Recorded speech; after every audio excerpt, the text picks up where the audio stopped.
I want to go back to the first moment in your life that you realized that you were a black male that was viewed differently than a white male. Yeah, for me, it was growing up downriver. My parents moved around for work, and my parents moved us downriver. So we were in Wyandotte and Southgate, but when I went to middle school, my brother and I were the only two African-American boys in that middle school, and I remember the difference. I remember sticking out, the name calling that went along with that. We were raised in a strong family, so we could endure it, but it was definitely something we became very much aware of, our racial differences. What names were you called?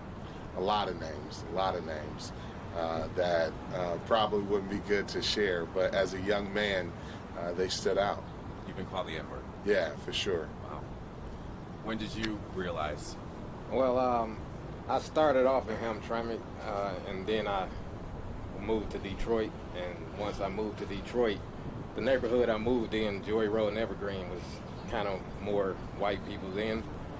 And at that time is when I realized I was a little different than everybody else, because they would look at me. They never really said nothing, I guess because I was a kid, but their looks and how they told me to stay away from their house was pretty much enough for me to realize.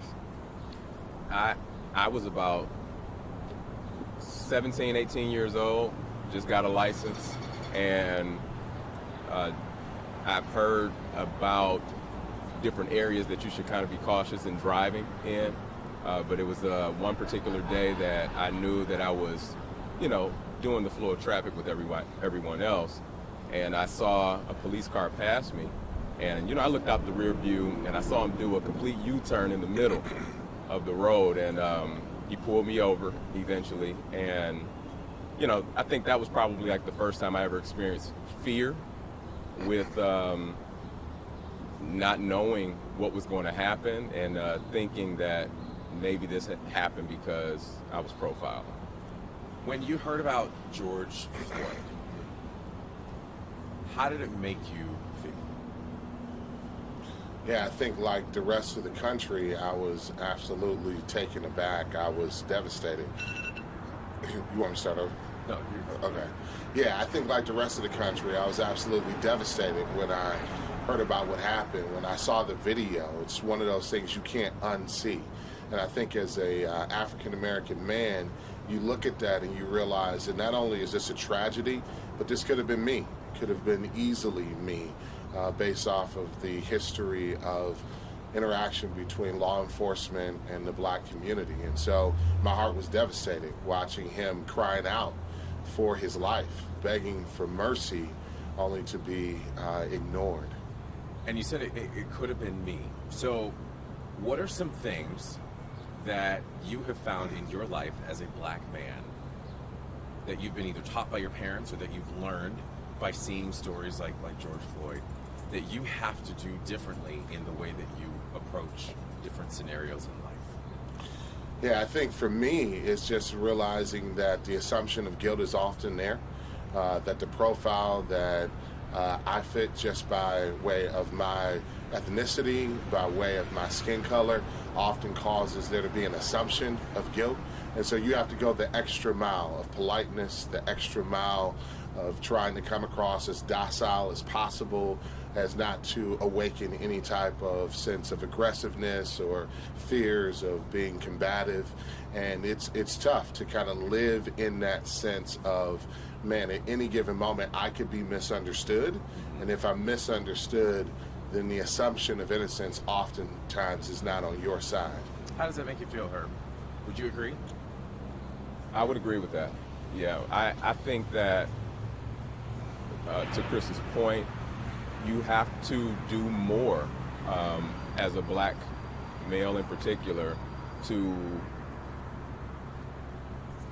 I guess, not fit the profile or fit the negative image that is often portrayed, and and quite possibly is there in our society. But I definitely agree with Chris on that. Who taught you that? Who taught you that you have to not fit the stereotype? our culture, black culture, the neighborhood that I grew up in particular, you know, the community talks, and eventually you become aware of how to act, how to handle yourself, and what to expect and anticipate from the opposite persuasion. We all three of you are fathers. Yeah. Let's talk about raising children in this day and age. What do you first of all, tell us about how many sons you have, and then we'll get into that a little bit more. Yeah, so I'm blessed to have 6 kids, 3 sons, one that passed away, unfortunately, last year, 2 that I'm still raising, and 3 beautiful daughters. Wow. And you? I have 2 sons and a daughter. Okay. I have 1 son and 1 daughter. So what do you tell your son about George Floyd? I just try to help him get the understanding of what's going on and him to realize how he has to be out here. But him being biracial is a little different. I have to teach him from both aspects. I have to teach him both aspects of bad and both aspects of good, because he can't have one aspect and think that's it. And also he can't learn the history that I help him learn and not know that everything isn't bad from that. Right. Everything's not what it shows you or what people tell you. You have to read and learn on your own to really get the facts, to really know what to do and how to be out here. So your son is half black and half white.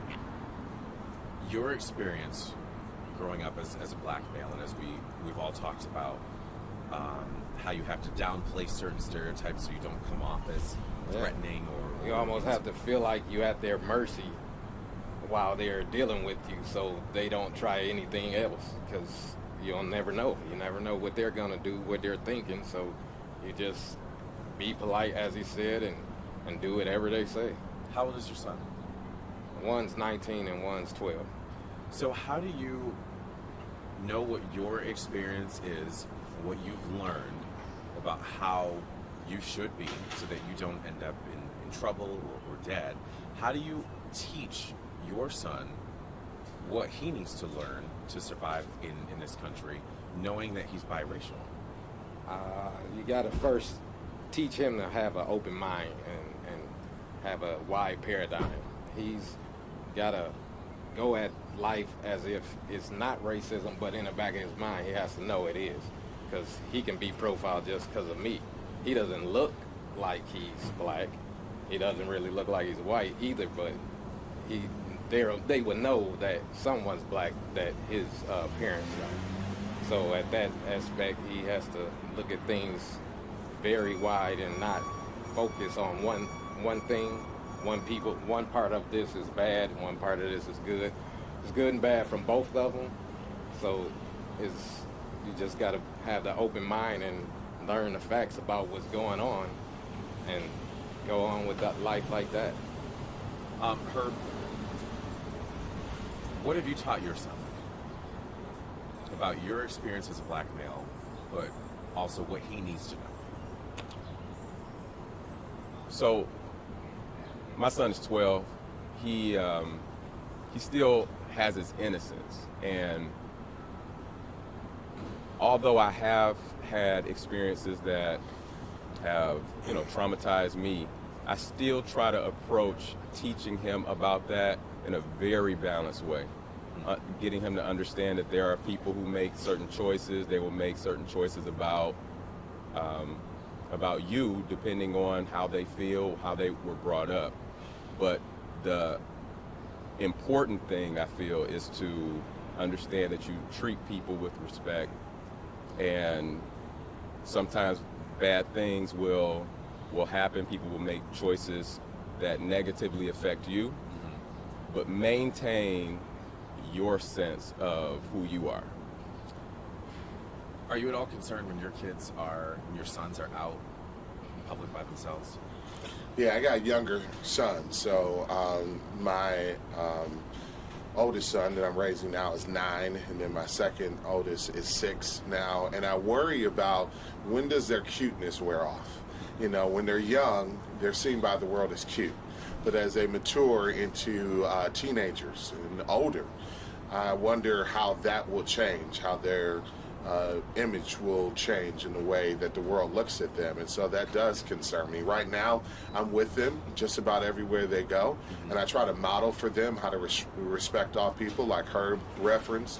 And I also try to make sure that I maintain diverse relationships so that they can feel comfortable interacting with people regardless of background, ethnicity, or race. But as I think about them growing up and maturing in this world, in this society, I do get concerned for how the world may look at them and what that may cause them to experience. So what do you tell them Yeah. about how they're going to be viewed by the world and how they're supposed to behave in order to not become a victim? Yeah, I think the key is to, at least from my opinion, the key is to not try to put unnecessary baggage on their shoulders. They don't have to carry all that my parents had to carry. They don't have to carry all that I had to carry. So what I try to help them to see is that they're equal to all people, that they need to carry themselves with respect and to expect respect in return. But if someone does treat them bad, if someone does misperceive them, the key, and this is what my faith teaches me, is that we don't return evil for evil, but good for evil. And if we carry ourselves that way, then at the end, things will work out. You said you've been called the N-word. Yeah. Have you been called the N-word? Yeah. Have you been called the N-word? Yeah. Wow. When your child comes to you for the first time and they tell you, Dad, somebody's called me the N-word, what do you tell them? Yeah, for me, I think that it's the story that every generation of African Americans have had to tell each other. That's not who you are. What someone else says about you does not define you. And I think it's reinforcing the positive images that they get a chance to see in their family. They have so many people in their family who have excelled, gone to college, professional people, people who carry themselves well as fathers and husbands and wives and mothers. And so it's just a matter of reinforcing the positive. There will always be people who have something negative to say about you, be it the N-word or something else. But who they say you are is not who you are. What would you say to your sons, if they haven't already been called that already? They haven't, but I tell them that's not your name. You know that, and you have to live with that. Life is like that. It's hard things that's going to come, negative things, but you have to overcome them and look the other way. And if they touch you, and it's a different story. But if they just call you names, it doesn't really mean nothing. Your children are older. Brian's still young, and your children are young. But eventually, they're going to be out on their own. Does it scare you, seeing what happened to George Floyd and the countless others? Does it scare you raising black men in America? Yeah, I don't live with a sense of fear. I live with a sense of awareness. I think we need to be aware. I think we need to be aware of the realities of the culture and the society that we live in. But I don't want my sons to live in fear. I want them to live in freedom. Again, just understanding that they're just as equal as the man they're standing next to, and to live their life that way, but also to be cautious of the way that they may be perceived by others and to rise above those false expectations. Do you have any fears when it comes to your children being out? I don't, because it's just like any other parent. The fear of your kid just leaving the nest. I mean, you got to get over that. You can't live your life like that. So you got to teach them the best thing, the best way you can, and hope for the best for them and pray. Yeah. What about you? I agree with Chris as well. I don't have a fear outside of, I don't have a fear of my son eventually growing up and getting out here, but I do want him to have a sense of awareness. And I feel like that's so important because he needs to understand what to look for, the dangers, but also he needs to be educated on how to overcome and what that looks like. So him being aware is something that I personally work with him a lot on, and just understanding the world around him. Let's talk about white privilege when it comes to the way of the world for a white man versus a black man. For our viewers that are watching at home, explain how, we kind of talked about this a little bit, explain how you have to carry yourself differently in specific circumstances. If you're pulled over by the police, how do you act versus what you think other people might have to ask? What do you do differently specifically as a black man? Yeah, I think we all have a movie playing in the theater of our minds.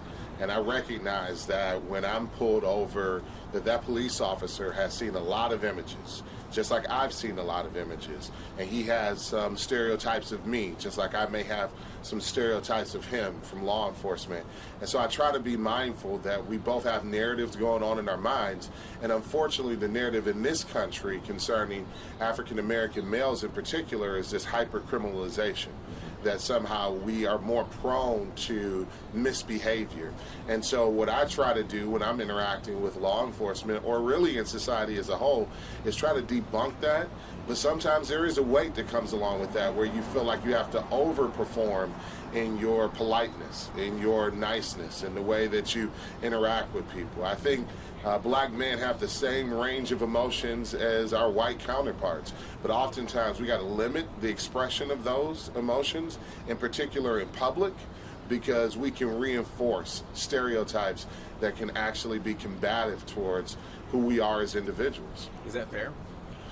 You know, the world isn't fair. Yeah, the world isn't fair. And when you talk about raising sons, part of what I have to help them to understand is this is the world that you live in. I don't think we have to sugarcoat the world that we live in, but we have to also let them know that just as our parents made it, grandparents made it, just as we made it, they can make it as well. Herb, talk about your way of life compared to a white male. What are some of the things that you have done differently in your life that other white males don't have to do? We've mentioned interaction with police. We can talk about that. Maybe going to the mall. Describe, maybe your interaction when you walk into a store, etc. Immediately when you asked that, I thought about the many times I've gone into stores and casually I want to put my hand in my pockets, but I'm terrified to even, really even entertain that thought. I don't know what to do with my hands a lot of times when I'm in stores, because, I want to make sure that I'm not giving, anyone the idea that, hey, here's another black guy that might steal from us. So I don't, that's what I think about. I don't think that, white people really have to deal with that. Yeah. Is that fair? Not at all. Not at all. At this point, it is what it is. It's going to take some time for even that whole idea to change. Maybe it won't change. I'm not sure, but it's one of those things that I know that I think about that I'm pretty sure that a white person wouldn't think about. Do you feel that our country as a whole values a black male's life? When you hear the phrase Black Lives Matter versus All Lives Matter, how does that make you feel? It makes me feel, well, I don't think everybody get it the right way. It's Black Lives Matter. Not saying that other lives don't matter, but it's saying these are the ones who are getting beat up and beat bad or killed or whatever, not everybody else. Not saying they don't matter, it's just these are the ones, so we want to say that we matter too. I don't know if we matter too don't sound well, but that's what it is. It's not saying just we matter, it's, oh, we matter too. Y'all got to stop doing this. Right.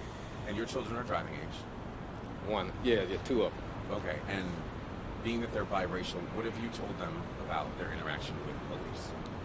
I told them they have to be respectful and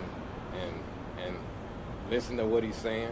Keep their hands on the wheels, things of that sort, because that's the things that aggravate police officers. Or And why have you had to tell them those things? because I've been through it. I've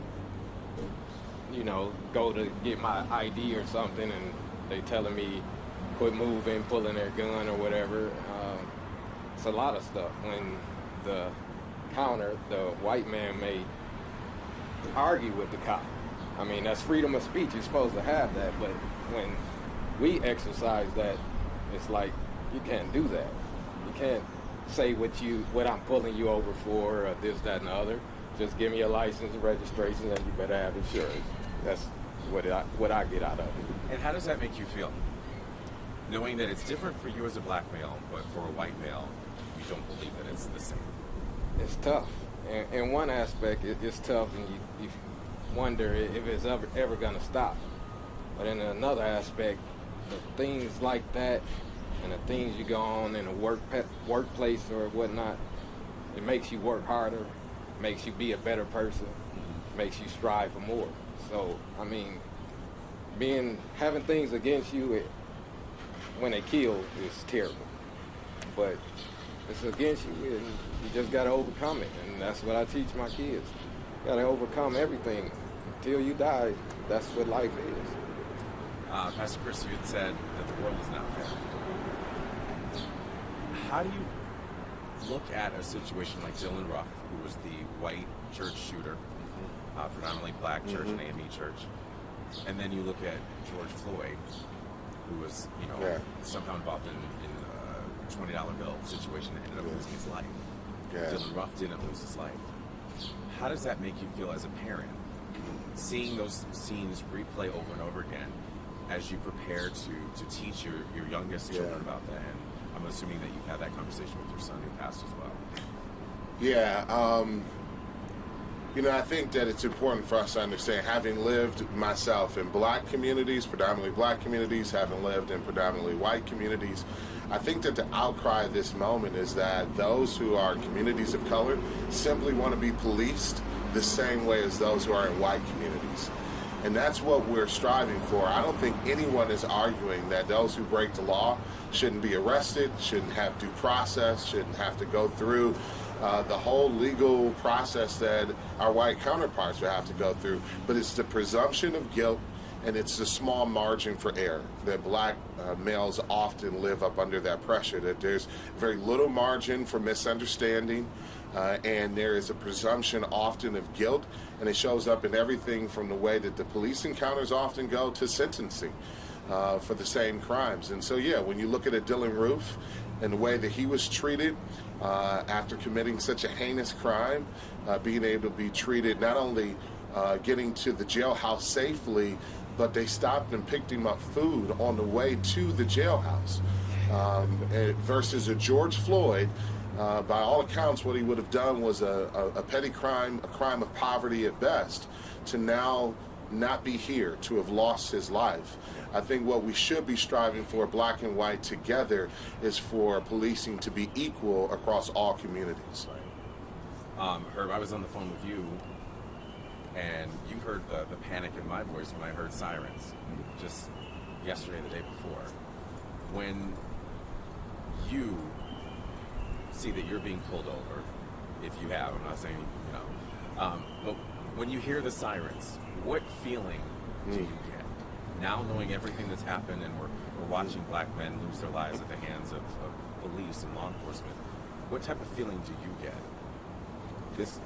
It's crazy, because even if I know that I'm abiding by the laws and not doing anything ridiculous, I immediately shrivel up, and I just feel like,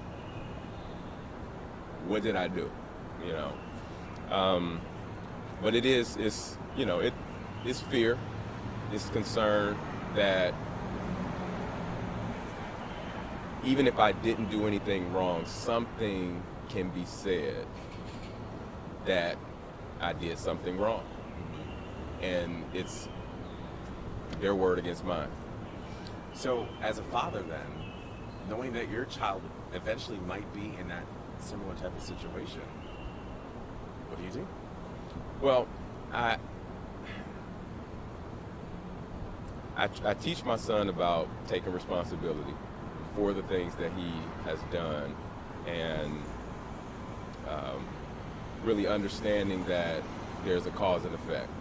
There are those instances where, and we've had this conversation, where he will be wrongly accused for something. He needs to remain calm, and he needs to work out the process to figure out how to work the process to, trust the system, as it were. And I personally believe, I'm a man of faith as well. I believe that God will, give you wisdom in those situations to help you out. How does the term white privilege make you feel? I know what it means, and it makes me feel like exactly what I said. I have to work harder to be what they are. If they're higher than me, I gotta work a lot harder than they did to get there. It makes me work harder, but it's not fair. And you think about that from time to time, but knowing this life, you just deal with it.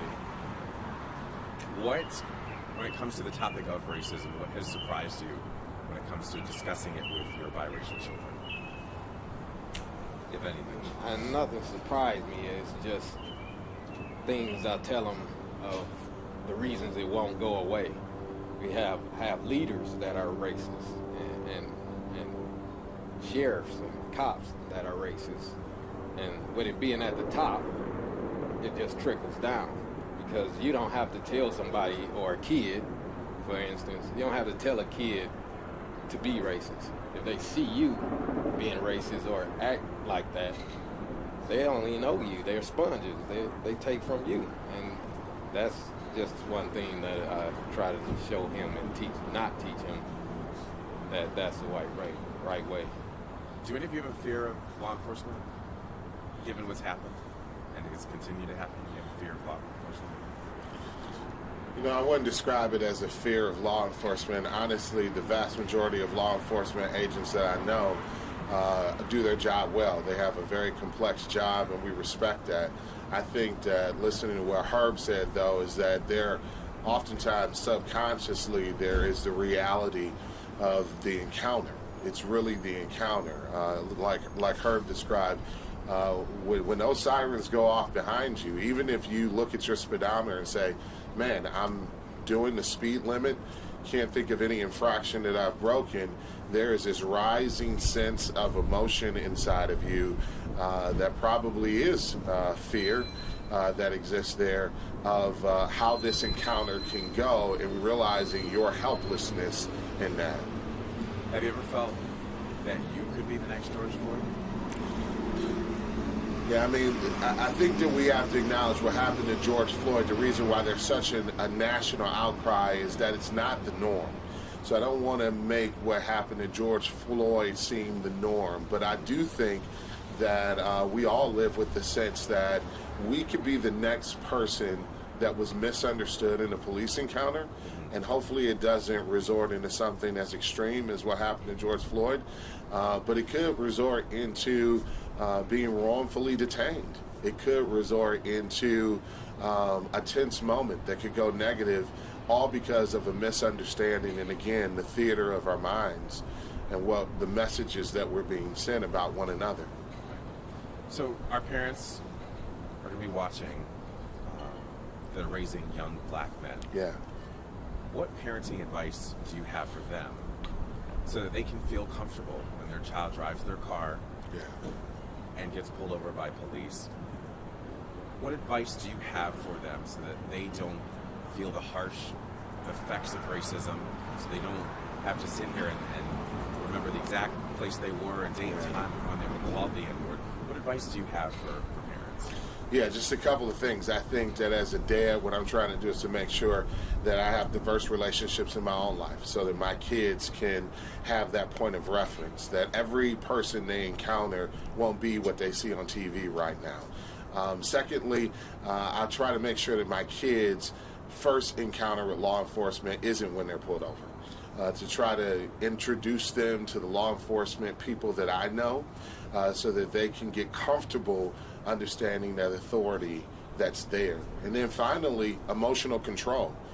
The best thing that I can teach my sons is how to control their emotions in the moment. Listen, we all have a sense of justice, that if we feel like we're being wrongfully accused, it's going to rise up within us. But we got to be able to control our emotions so that those things won't cause an interaction with a police officer to turn bad.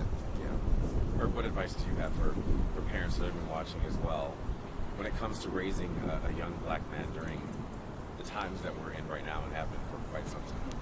Yeah, I think that it is very important to teach your kids how to process their emotions. I also think that it's important to understand that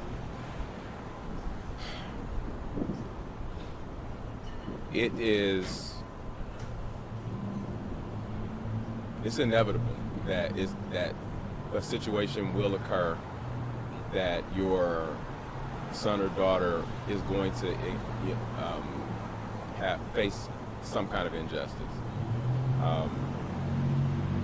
But you really will do good with talking to your kids, getting them to understand how to see the silver lining, how to look at things in a positive, and really how to fight. Not fight in a physical sense, but how to, if they are done wrong, there's a legal system that, we should teach our kids how that works, and do as much as you can to just teach your kids balance in that sense. And I'll ask you the same question as well. What would you tell parents of biracial children when it comes to their interaction with law enforcement or just raising a child that is part black in this country? It's a little bit different. It's a little different, but at the same time, you can have more intense being. You have to make sure he knows the history of both, mm-hmm. and knows the good of both and the bad of both. And once you teach them that and help them learn the history, how it really is, and know the facts, that's the best thing you can do, is help them understand and be their own thinker and know how to go out here and live life in a respectable way. Herb, what would you say is the hardest part of raising a black male in today's society? The hardest part, if any?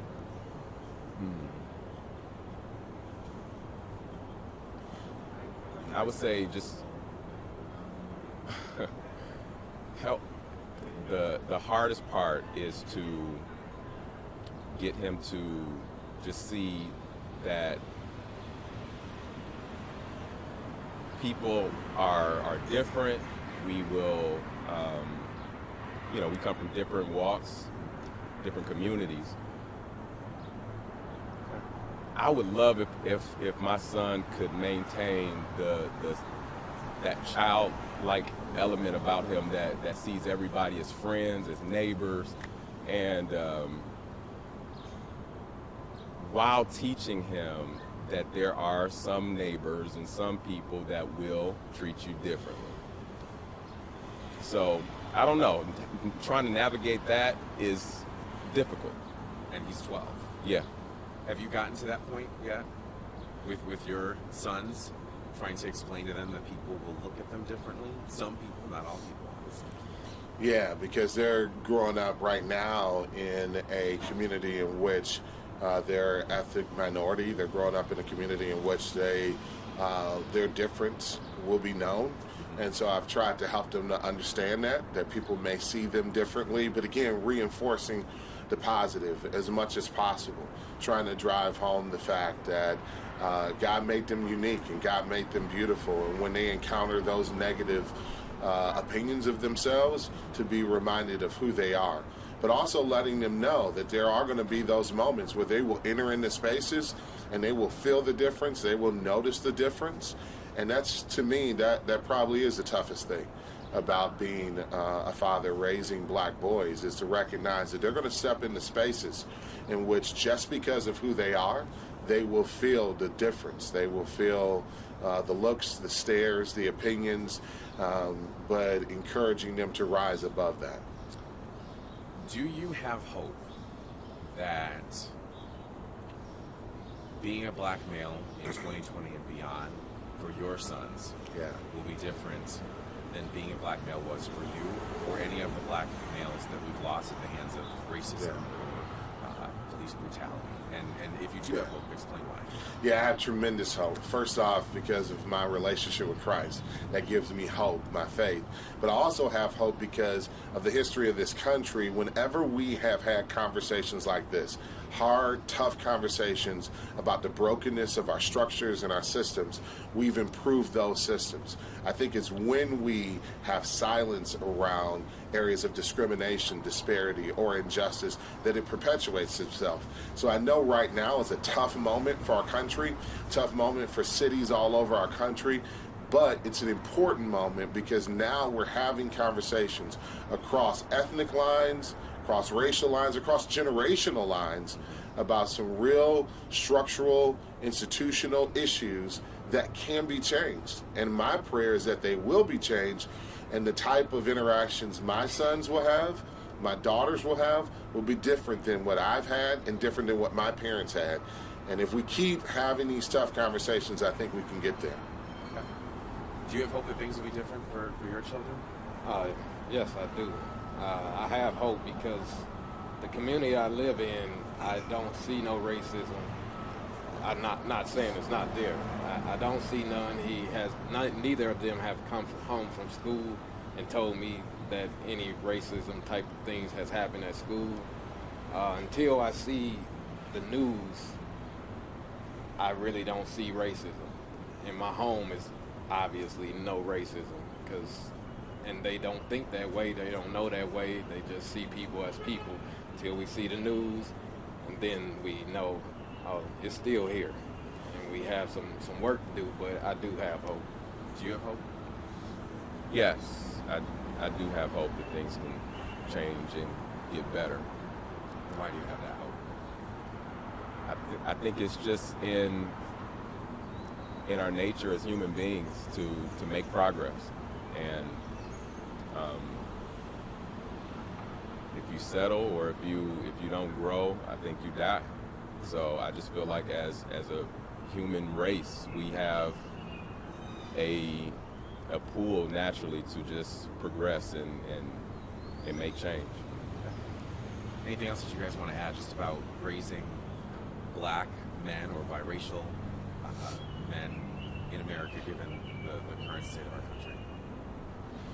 Yeah, I think that it's important for us to understand that this is about more than just one individual interaction. We have to continue to work together to improve our society for all communities and for all people. And as I raise my boys, part of what I want them to do is to understand they have a voice and they have an obligation, even if they're blessed, to avoid some of these more negative or harmful interactions. They need to know that there are others in the communities that are around them that maybe don't get to avoid that. And so they need to use their voice to speak up. I want to model that for them so that they can continue the tradition of speaking up for those who may not have a voice to speak up for themselves. I think. Yeah, may I? Yeah, of course. I'm really struck, especially by you for saying that you're hoping your 12-year-old son doesn't lose his innocence. Because we talked to a group of moms, and they said as early as the 3rd grade, their sons, one of the kids had already experienced racism, and that they had to have this conversation. What is the earliest you guys had to have this conversation with? Your 12-year-old that you haven't had to actually have a conversation yet with? So I've had a conversation in small increments. This year in particular has gotten. Yeah, you look right at me. Oh, Yeah, look at that. I've had a conversation with him more seriously about the topic as of late with George Floyd, but it's been an ongoing conversation that has progressively gotten a little bit more intense. I would say as early as 7. Wow. Yeah. And for you, what was the earliest that you've had that conversation? When he first started learning in school about Black history, things, that's when I started. So probably around the same age then? Yeah. Okay. Same here. So it's yeah, happening school for you age. kind of right now? Yes. Wow. Yeah. The other thing I wanted, and you guys answered Evrod, but when I was learning how to drive, my dad sat next to me and told me, make sure you watch for all the cars. You never know what another driver's going to do. Keep your hands on the wheels. But he didn't tell me, don't reach for your glove compartment. He didn't tell me to, never reach into my pockets. This is something I never had to worry about. What did you have you had that conversation? I know your kids, some of your kids are driving age, one of yours is. You're not quite there yet. Will you have that conversation? Have you had that driving conversation? And do you worry when they get their license? And is it different for your boys than it is for your girls, or do you have the same conversation? Yeah, let's start with you. It's a little different. I have a boy and a girl. I did have the conversation with the boy. I did not have it with the girl, and it seems she is the one who had a problem, but probably because I didn't have the conversation with her. She came into an incident being pulled over, and the cop got lippy, but other than that, yeah, I had it with him. I should have had it with her. Of course, I've had it at this time, but yes. And Chris, your son passed away. How old was he? Yeah, he was 32. 32. Yeah. What was that conversation like when you were teaching him how to drive and how to interact with him? Yeah, you're already nervous as a parent when Right. they get a license. But I think that what makes it unique as an African-American parent raising a Black son is you have to prepare them on the way that they are going to be perceived. And I think it is a little bit different with daughters. You should have that conversation across the board. But Black men are just perceived in this culture differently. Again, the presumption of often guilt or criminalization. My son had dreadlocks before he passed away, so there's kind of the appearance. And so you have to tell them not only about being polite, but making sure they go to extra mile in communication behind every action. Before you act on anything, reaching for your wallet, the glove compartment, make sure you are telling the officer exactly what you're doing, getting permission to do it, and don't act until they give you that verbal permission. You mentioned appearance. Let's talk about that a little bit more, because when it comes to appearance, what have you had to teach your children about how they dress, about how they speak? I mean, you had mentioned even just how you have your hands when you walk into a retail store. So let's start with you. Yeah, I remember when my son wanted to grow out his hair and wanted to grow dreadlocks, and we had a long conversation about the implications of that. That was a huge decision. That wasn't just a stylistic decision. That was a cultural decision. That was going to impact how he was viewed at interviews. That was going to impact how he was viewed by police. That was going to impact how he was viewed by the watching world. My son was very artistic. He was very musical, very articulate. But when you saw him, before he could explain to you any of that, what you saw was, here's a young Black man with dreadlocks and all that comes along with that image in our culture and society. Ultimately, he chose to do that. I'm proud that he did, but he also knew the implications of that choice. What about the way that they speak? Their mannerisms, the way they walk, the style of clothes that they wear. Yeah. How did your conversation with him go about that? Yeah, well, we got, no sagging rule in our family anyway. But Mine too. Every family should be. But yeah, I think that unfortunately there's a sense that the more casual we dress, the more explaining we have to do that we're not criminals, that we haven't done anything to break the law. I feel totally different in a suit and tie than I do in jogging pants and a hoodie. And so I used to tell my son, if you're going out with a hoodie, with jogging pants, be extra careful, be mindful, because of the presumption of guilt that comes along with being a black man dressed that way. So that conversation likely is not happening in a White House. Probably not. One thing that always sticks out to me in my mind growing up, my mom was very adamant. Do not drive around in a predominantly white neighborhood with your music blasting. And I love music. But it was always, we were always told, do not drive around like that. Have you guys had similar conversations like that with your kids when it comes to driving? Yeah, don't bring attention to yourself. Why is that? Because it's like you kind of telling them sneak in and sneak out. Don't bring attention to yourself. But because if you bring attention to yourself and then it's a reason to pull you over, then you get a harassment that you could have avoided possibly with not having the music loud or something. What about you? My parents, not so much. I wasn't really big on bumping the music, but now that I'm married, Now you are. now that I'm married, my wife is the one who just says, we need to turn this down. And I appreciate it because I see the reasoning and the logic behind it. So, yeah, it's just another one of those things that we have to think about. Have you, either of you, had a similar experience when it comes to style of dress or the way that your sons wear their hair? Yeah, it's funny. I was having a conversation with my son probably 2 days ago about the way that he dressed. Well, the topic on how to dress, why you look presentable, and just the image that conveys. And I try to, as best as possible, speak to my son as like how the world would probably communicate to him, but also in a way that I know that he can understand about the importance of, just having a clean look and the importance behind that. Do you have any rules in your house when it comes to having a clean look? So he wants to get dreads, and now don't get me wrong, I've had some cornrows in my day, but it makes me wince a little bit only because I know that there's a stereotype that comes along with a certain kind of image, but it's not off limits. What about you and your children's appearance, your son's appearance?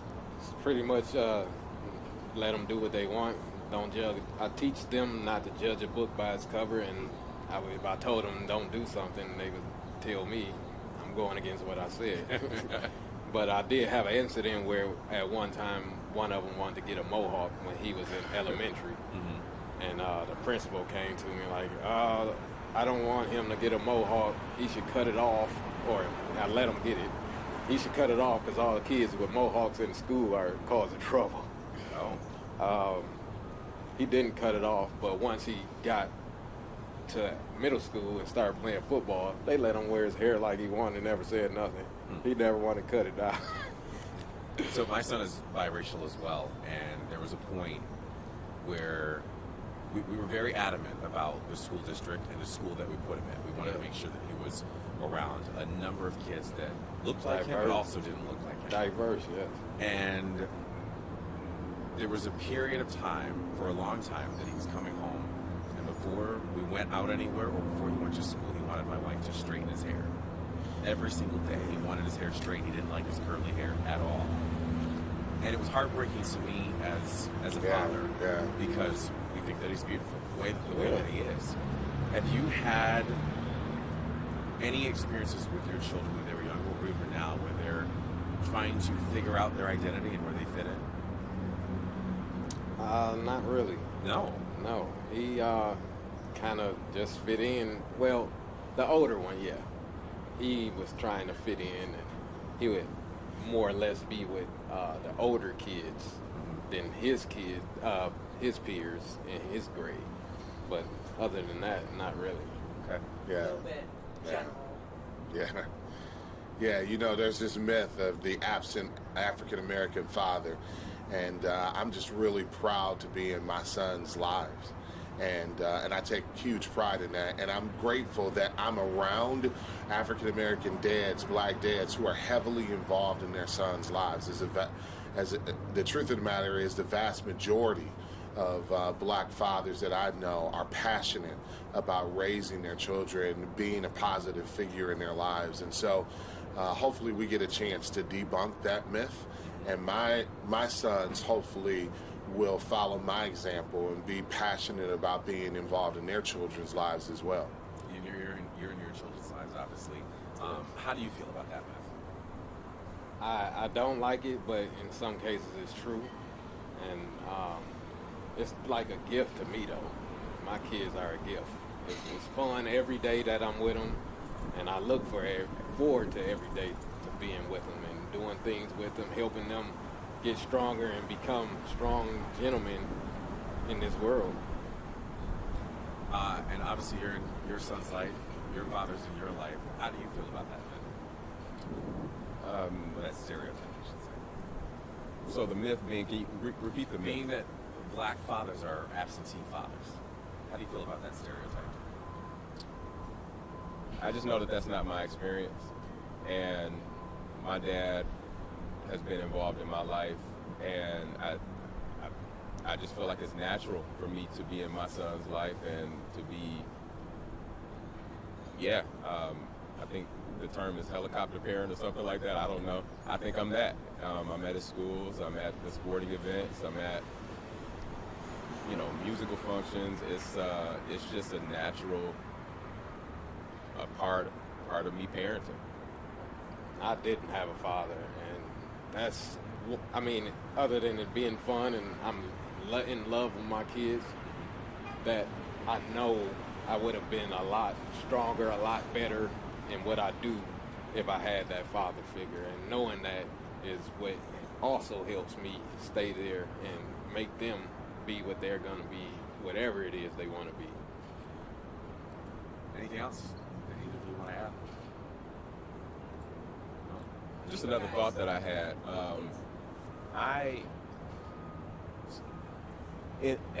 Especially because of how tense things are with, George Floyd. Like I have white friends who have been in my life for quite some time, and I think the empathy that I've been seeing is just, I didn't know that I even needed empathy from them, but I've been inundated with phone calls, messages, just, hey, I'm so sorry to what's been happening. Is there anything I can do? I feel a little weird with the question, but it just touches me and soothes at such a tense time. Yeah. And I didn't even know that that's what I needed during this time, but it's been something that's been happening, and I really appreciate it. Very true. I've heard from white friends that I haven't spoken to since high school. Hey, I just want you to know I love you. Yeah. You matter. Stopped in stores. Yeah. Stopped in stores. Yep. Yeah. Really? Yeah. For both good and bad. Yeah. Yeah, I had a situation a couple weeks ago where, coming out of one store, a lady yelled at me, "Why are you guys destroying my community?" And before I could respond, she drove away and said, "You guys are ridiculous." And my daughter was standing there, and again, you talk about loss of innocence.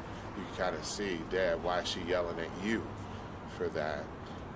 But then I've also had people stop me in stores and say, "I'm sorry for what happened to George Floyd," and that's touched my heart to see that. So.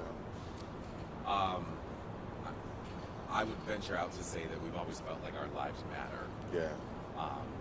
But how does it make you as a group now to see other people making sure that you know that, as Herb was mentioning, you mentioned it as well. How does it make you feel to see that people are really wanting you to understand that this is... That's what gives you a sense of hope and thinking that it may get better.